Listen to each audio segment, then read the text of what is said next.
Welcome back to the I Am Passionate podcast. It's your host, Jaren, and we're back with another episode covering NFL action. Week 11 starts tonight, and we've got some pretty big games to talk about this week.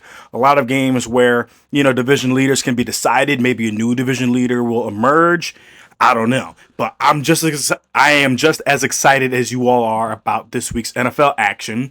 But before diving into that, I'm going to talk about my top 5 games from week 10. But before even mentioning a game, I just wanted to let you all know that my girlfriend Melissa said, quote, "You are stinky." Take that as you will. But the first game I will be talking about, what I thought was the best game last week, was the Giants versus the Bears. And I mostly am picking this in my number 1 spot because I thought the Bears were going to lose. The offense really just could not really get anything going. The Bears could not stop Jackson Dart until, he ended up getting knocked out of the game due to a concussion. And Caleb Williams, I think he has that clutch factor. He does. Pretty much most of the Bears wins this season, were come from behind sort of situation. And he definitely has it. Of course, you don't want to see, your favorite team play from behind as much as the Bears have this season. But it's a good showing for that, when you're in that situation, you can count on, your favorite team, or in this case, Caleb Williams, to, lead a drive for a touchdown or a game-winning field goal, that sort of situation. Jackson Dart, I think that, I think from what we've seen of him this year, I think he's going to be a good quarterback. I think he's going to be very, very good. But I do think he's going to have to run a little bit less, which I think we will see from, the Giants, later this year, which I'll talk about a little bit more later.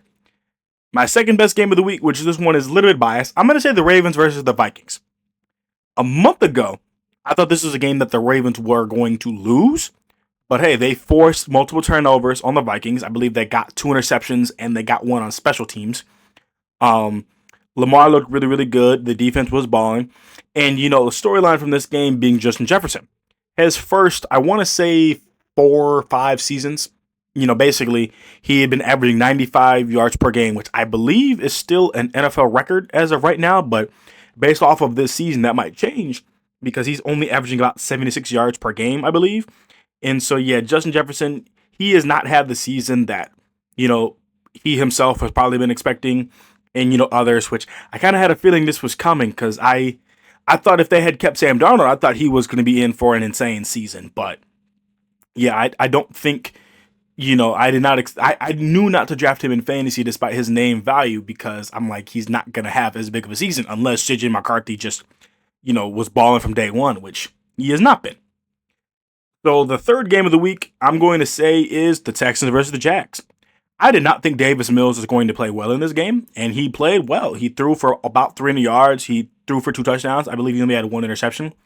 The Jags, they're definitely going to miss Travis Hunter, but I think they do have some weapons that are going to step up. I mean, they did just get Jacoby Myers. They have Travis Etienne, who has been playing well this season.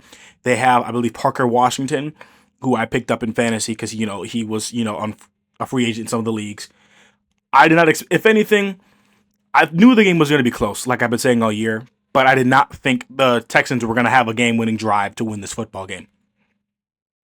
Fourth best game of the week, which you could arguably raise, is the Pats versus the Bucs. I do think if the Patriots are able to win the AFC East, Drake May is going to be the MVP. The media is kind of hyping him up as the current front runner, and he is playing some pretty good football. And I think, him beating Baker Mayfield, will catapult, Drake May over Baker Mayfield when it comes down to it. Then the fifth best game of the week, I'm going to say the Falcons versus the Colts. The Colts. I said that weird. So in my notes last week, quote, the Falcons have a stingy defense, which I think will help them stay in this football game. But I think the Colts are going to bounce back, and it's going to start with Jonathan Taylor. I said that to my brother last week. And what did Jonathan Taylor do in this game? 32 carries, 244 yards, and 3 touchdowns. Yeah. And so talking about prediction record last week, this, going to also double check this as the season goes on. And also, I believe the math is slightly off on this. My brother being 8-6 for, last week's games, and, me being 9-5. Which really the only game that we differed on was the Colts and Falcons. Otherwise, the for me, the Colts, the Eagles, the Lions, the Ravens, the Rams, the Bears, the Broncos, Seattle, and the Chargers. And then the losses I had coming from the Bills, the Panthers, the Browns, the Jags, and the Bucks. Of course, like I've been saying all year, I'm gonna go back and make sure that you know these numbers are accurate because I'm aware that I might have miscounted on some weeks. But enough about that. And we are going to talk about tonight's Jets versus Patriots and AFC East showdown that I don't think anybody cares about. The Jets, yes, they are on a 2-game win streak. I did not pick them to win last week. I thought the Browns, I thought, Myles Garrett was going to have a crazy game. But I think they should have the mentality more to spoil the Patriots season because the Patriots are the hottest team in football right now. Drake May is just Drake May in the media's eyes. Like, he's balling. And so I think that's just really going to continue into tonight. I think most people who start watching this game are probably going to turn by halftime, do something else, do some homework, whoever you are. But give me the Patriots to win this game 34-10. Moving on to the game in Madrid, the Commanders versus Miami. This is the first NFL game in Madrid, which that is pretty cool. The NFL as being, a more global game in which I don't remember how much I would have talked about this before, but when it was announced that Bad Bunny was going to be the Super Bowl halftime performer, which the reason why I'm connecting Bad Bunny to this game is simply just being the NFL is trying to become more of a global business, and Bad Bunny is just like huge around the world. I couldn't tell you like where he's most popular because that I'm unfamiliar with, but I think Bad Bunny is just going to help make the Super Bowl, help make the NFL even more global. Like, it's just his popularity is insane. He's easily the biggest pop star. He's easily the biggest musician in the world right now. Enough about that. The Dolphins in this game, they should be riding high. They got to win against the Bills, which I definitely did not expect. And I think if people want to save their jobs, specifically Miami's head coach, this is the perfect time to go on a winning streak. A winning streak might save your job for one more season, but it is so very possible that even if you go on a winning streak, that you might get canned going in the offseason. You might. And also, I will keep starting Jalen Waddle for the rest of the year in fantasy as long as it's a viable option because in the league I have him in, which going off script for a minute, I basically have lost 2 games because I have not played Jalen Waddle. And this year, in this specific league, I have lost like 3 games by less than 10 points. Like, just showing you some of the games. I lost 1 week. This is on the Sleeper app. 155.82 to 144.28. And I believe that is a game where, looking at it real quick, yeah, if I had played Jalen Waddle, I would have won that game. That's 1 game for Jalen Waddle. Then the following week, I lost 121 to 112. Looking at the schedule, I did play Jalen Waddle this week. If I did not play him, I probably would have won that game. But still, that's 1 game. And then, also earlier against my friend Cam, I lost by literally less than 1 point. And in that game, if I had played Jalen Waddle, I would have won. Which, that's 2 games that if I had played Jalen Waddle, I likely could have won the football game. And then last week, I lost 131 to 122. Sam Darnold sold me. He disappointed me. But if I had played Jalen Waddle instead of playing Cortland Sutton, I would have won. So it's safe to say that not playing Jalen Waddle, I'm currently 4-6. I'm still projected, in the playoff spot, but I have a big week this week against, the person above me who was 5-5.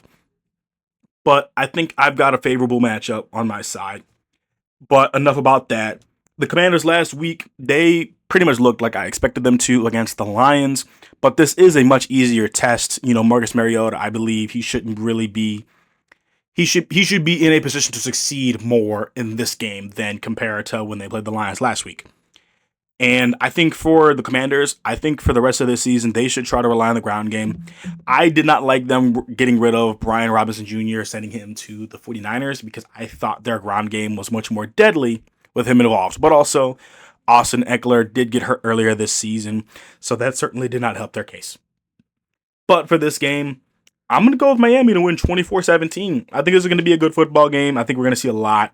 I think we're going to see some big plays. I think we're going to see some good defense. I think we're going to see a lot.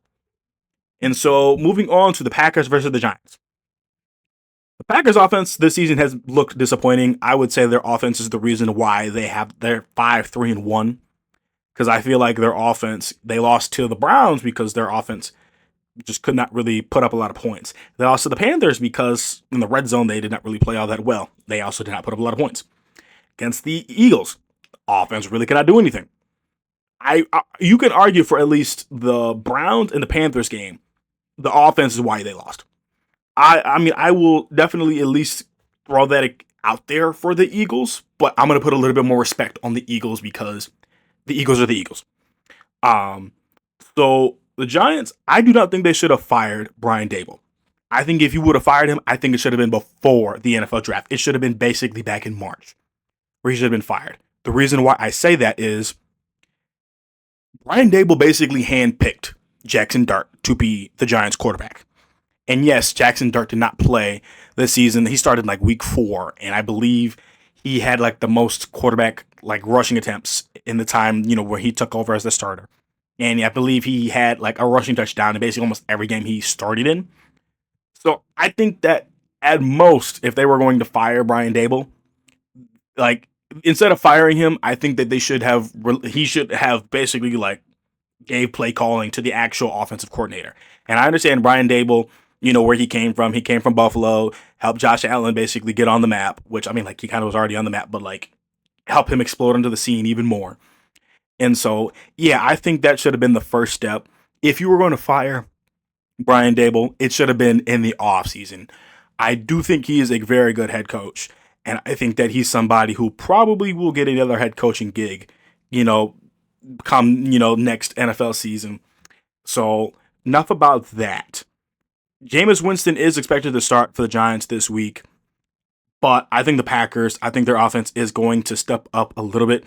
Give me the Packers to win in a close one, 20-17. Next game, the Texans versus the Titans.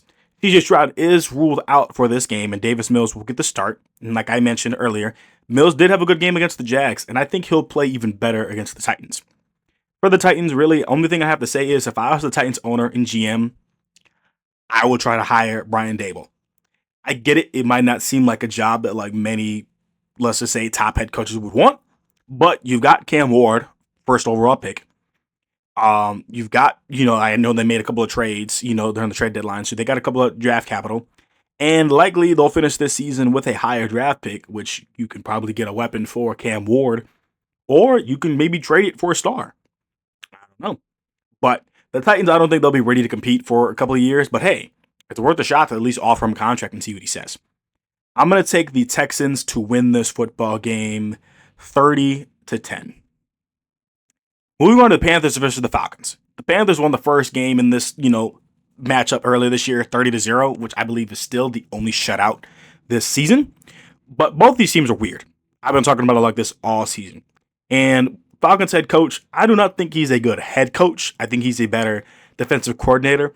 I don't know. I just feel like he does not really help with some of his decision making to putting the team in a good situation.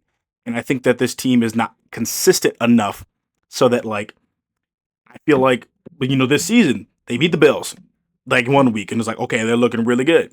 And I understand the last 2 games, they lost basically because of an extra point against the Patriots. And basically against the Falcons, they lost because of a 244-yard performance. So, and also, Michael Penix basically made comments, I believe this was today. Basically, he doesn't really have somebody on the Falcons staff that he's going to talk to help him grow as a quarterback in the NFL. I don't think that's a good look for the Falcons coaching staff. I don't think that's a good look. I think the Panthers are going to sweep the Falcons 24-20. Moving on to the Bears versus the Vikings. This is a big game for the Bears. I said it last week because the Giants are an NFC team. This is an even bigger game simply just because the Vikings are in the Bears division. In the Bears' 3 losses, this is the one that got away from them. Because the Bears, from pretty much the first quarter to the third quarter, they were in control of that game. And then J.J. McCarthy, he had a good fourth quarter, which I will not take that away from him. I think that this should not be a revenge game, so to speak, but it's a division rival game. So you should have the mentality that this is going to be a dogfight. that win or lose, you're going to go down swinging until the final, to the final buzzer, till the clock hits 0-0 in the fourth quarter or overtime. Um, and the Vikings last week, I feel like they started out well against the Ravens, and then they kind of fizzled out. And JJ McCarthy, the Ravens, the adjustments that they made, making the passing a lot harder for JJ McCarthy. And I would bet that they wish that they probably paid Sam Darnold or Daniel Jones right about now, considering the seasons that they are having. But I'm going to take the Bears to get the win 27-20. Moving on to the Chargers versus the Jags. This game is a must win for the Jaguars. It's a must win. Once you consider how they started out the season, then they've been looking a little slow. They've been dealing with some injuries. But the Colts, they have a 3-game lead. I don't think the Jaguars are going to catch the Colts. They could at least attempt to make the wild card. But you've got now the Texans breathing down your neck. Travis Hunter is basically done for the rest of this season, which that definitely hurts because I feel like on offense, he definitely was. He seemed to have adjusted to the NFL through offense a bit more than he is on defense. And so I wonder how much in the future will he be playing both sides. I understand he's the type of person who, if he can do it, he wants to, and I understand that and respect that. But I just think that it's not sustainable. And I remember in the offseason where I was like, hey, there was one week where, if they're playing a bad pass defense, let's put them at wide receiver more. Or on the following week where okay, maybe you're playing against Jamar Chase, put him on defense. Which I understand that kind of does make it harder for him to truly grow and be a star player at either position. But he is a Swiss Army knife, considering that he plays both sides of the ball. So that's a tough situation to be in if you're the Jaguars. And the Chargers, they're looking to retake first place in the division, but they are going to need a Broncos loss in the near future because the Chargers are 7-3, the Broncos are 8-2. But the Broncos are on a bye week this week. But give me the Chargers to win this game 26-14. The Bucs versus the Bills. This is probably going to be what's talked about as the game of the week, which I would have said that if it wasn't for a game I will be talking a little bit later. I think this game is going to be a very high-scoring game, considering that both of these teams are coming in today off of a loss in both, the Bucs and, the Bills. They did not look good last week, specifically on the defensive end. The Bucs could not stop Trayvon Henderson. I think he had 150 yards and 3 touchdowns. The Patriots offense as a whole had 3 50-plus yard touchdowns in the game, 2 by Henderson, and 1, I think, by that receiver. I know his last name is Williams. I can't remember his first name off the top of my head. But, the Bucs, they're a team that has both, the Bucs and Patriots had good run defenses, but clearly the Patriots' run defense was better. Clearly. And so the Bills, they could not stop Devon Achane, who he had 174 yards and I believe a touchdown or 2. Tua didn't even really play all that amazing. Tua was Tua. And so I think for this game, whoever stops the run, I think will win this game. And which this game can truly be either way. But I'm going to take the Bucs to get the win 28-24. Moving on to the Bengals versus the Steelers. This is a huge game for the AFC North. And the Ravens, they might be the biggest benefactor of this game, regardless of the outcome. I say that because if the Steelers win, it just makes it even harder for the Bengals to, kind of catch back up and seek into the wild card or even win the AFC North. But if the Bengals win, as long as the Ravens win on Sunday, it basically helps out a ton. As a Ravens fan, I kind of would rather the Steelers win this game because the Bengals are undefeated in the AFC North. So with my bias kicking in, I would rather the Steelers win this game. And the Steelers, when they last played, the Bengals on Thursday night, they could not stop a nosebleed, specifically Jamar Chase, because it was literally F it, he's down there somewhere. And so I think what the Steelers should do in this game, they need to rely on the run game. I think you need to shorten this game because the Bengals this season have proved, when they put up 42 against the Bears and lost, and also they came back in the final moments just to have a crazy defensive, play, not happen. Basically, Colson Loveland broke 3 tackles on the play. He didn't break 3, but y'all know what I mean. And then against the Jets, they put up 38 points and still lost. It is clear that does not matter who you put at the quarterback for the Bengals, as long as they're a competent quarterback. Let me throw that out there. The Bengals offense is going to put up points. I believe if the Steelers do not have an emphasis on running the football, I believe the Steelers will lose this game. I think Jaylen Warren needs to ball out. And I think you do not want Aaron Rodgers to have to throw the ball more than 30 times. But I will take the Steelers to win this game because I believe the Steelers defense, the Jalen Ramseys, the Darius Slay, the TJ Watts of the world, I think they're going to be playing angry that, their defense just could not stop, Joe Flacco and the Bengals offense at all. Give me the Steelers to win this game 31-17. Moving on to the 49ers versus Cardinals. We have the next two games we're talking about are the two NFC West showdowns. And the 49ers, they're trying to keep pace with the Seattle and the Rams. And I would imagine 49ers fans are probably rooting for the Rams in this game because if the 49ers beat the Cardinals, that kind of helps their chances to, sneak into the wild card because I don't think they're going to crawl back and win the division. But I do think sneaking into the playoffs as a wild card team is a real possibility. And I still think the 49ers being 6-4 is very impressive. The Cardinals did not look good last week against Seattle. Seattle's defense is legit. It is. They did get some pressure on Sam Darnold, which I think is a good sign for whoever they play. And I feel like this was the only game where the Cardinals just like flat out lost from the jump, where like they weren't even in it because they've been in most of their games except for this one. But I think the 49ers are going to get this win, even though that Brock Purdy likely will be the starting quarterback unless there's any setbacks. But even if it's Mac Jones has been playing pretty good football this year. I think the 49ers will be able to win this game in a close one because their first matchup this year went down to the wire. I can really see that this matchup also being the same thing. Now this next game I think is the biggest matchup of the week, potentially the biggest matchup of the season so far. The Seattle versus the Rams. Seattle versus the Rams. I say that because both of these teams still have to play each other one more time. I think that that's huge.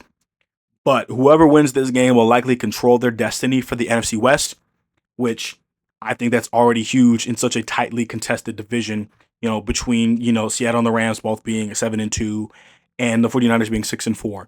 Like, even though the 49ers are banged up, I'm not going to count them out just yet. The Seattle defense has been playing really, really well. They have. My concern kind of comes in, Darnold, he did get pressured a lot against Arizona. He had 2 fumbles, which the Rams are probably looking at that and probably be like, we can get to Sam Darnold in this game. Like, if we get to him, we stand a pretty good chance. But the Rams, I feel like on social media, they've been talked about as like one of the better teams in the NFL. Like, they've been talked about as like the best team to be, in fact, which I kind of do agree. And I think Matthew Stafford, he deserves to be in the MVP conversation. Like, I know earlier in this year, the podcast, I was talking about, Baker Mayfield, which I'm still going to at least acknowledge my original prediction of Baker Mayfield. But I think if Matthew Stafford and the Rams get this win and Stafford looks good in the game, I don't see as to why not Matthew Stafford could not, because he hasn't thrown an interception in like a little over a month. Yeah, and Seattle's a very good football team. But I do think Seattle, I think I trust that defense to maybe just throw a wrench in, the Rams game plan, whether it be slowing down Kyron Williams. I don't think they're going to contain Puka Nacua for the entire game, but I do think that they're going to be able to make enough plays on the defensive end to help out that offense. Give me Seattle to win this one 30-27. Next game, Chiefs versus the Broncos. This is the kind of game I've been talking about for both sides. Yes, there have been times in this podcast where I was like, the Broncos can put up points. But their offense this year has been so inconsistent. It has. And I kind of have felt like this division, the AFC West, has been at least open for the taking still.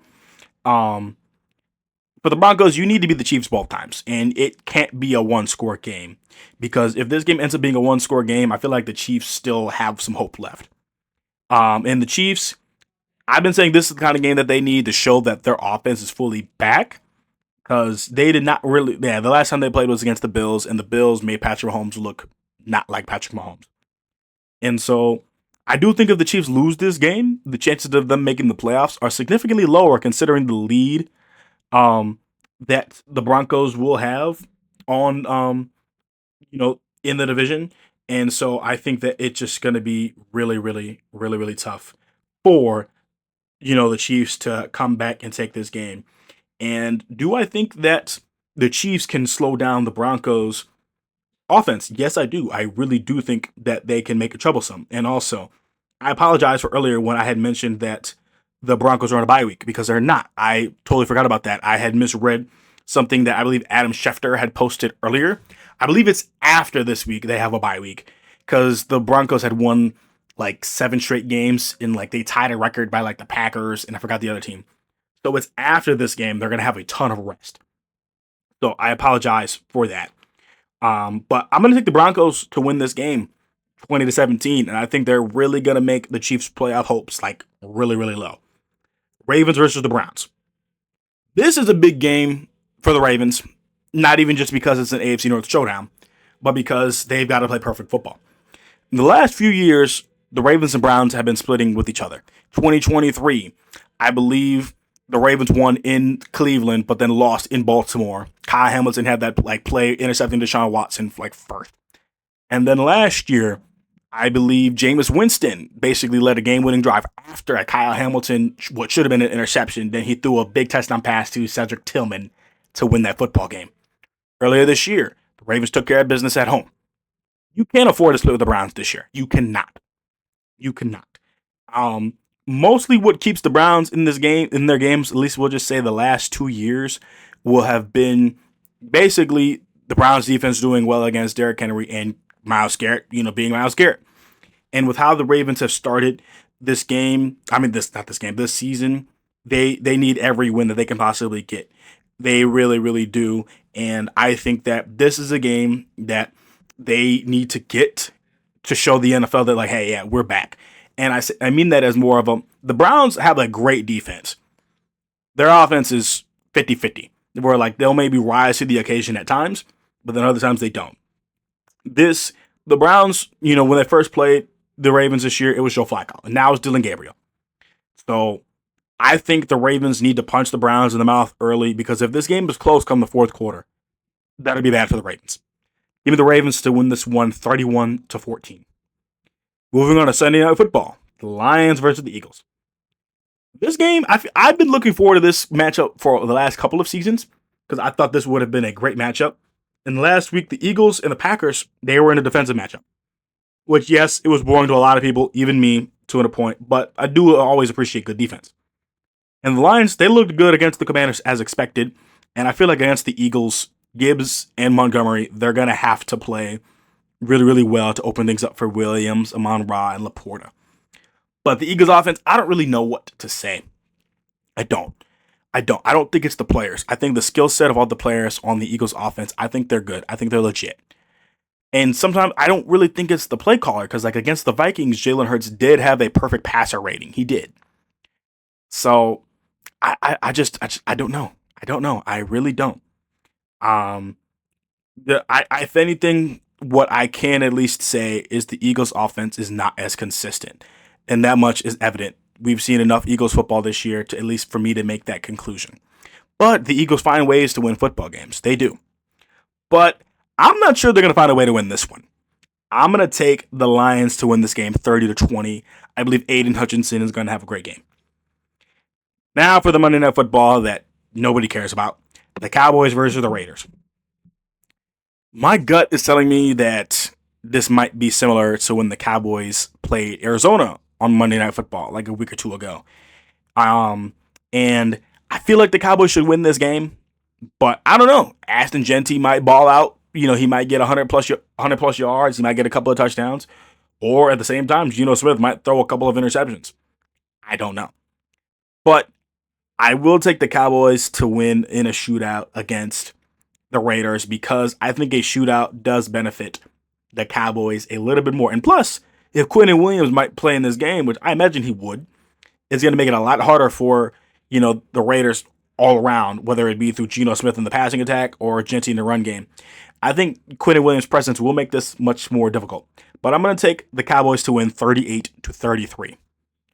That is all I have on this week for the I Am Passionate podcast. It's your host, Jaren Smith, and I'll see you all next time.